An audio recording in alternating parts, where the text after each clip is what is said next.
But the cold air is up there, and a piece of it comes down for about 36 hours, along with the wind. As a matter of fact, a wind advisory is in effect now along the coast. We may have some high gusts not only along the coast, but particularly in the higher elevations, but it will generally be windy throughout the area later tonight and through most of the day tomorrow. There is the wind advisory that's in effect until 1 o'clock tomorrow afternoon. Now, this is the way it's going to feel when you head out tomorrow morning. Between the strong winds and the actual temperatures, which will be cold, the wind chill will be in the single digits and only move up to the teens in the afternoon. So it's a very cold Tuesday. Tonight's increasingly windy and turning much colder, particularly later on tonight. Not impossible there could be a stray snow flurry, but by dawn, look at the temperatures around the region. That's pretty cold stuff, 19 to 27 in general. Tomorrow, bright but cold with a strong northwesterly wind chill even midday and in the afternoon, no higher than the teens. I'm talking about low 30s in general along the coast tomorrow,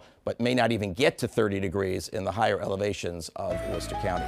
All right, so that's tomorrow. Now, Wednesday, much less wind. It starts out cold, moderates a bit in the afternoon, moderates further on Thursday as high clouds increase.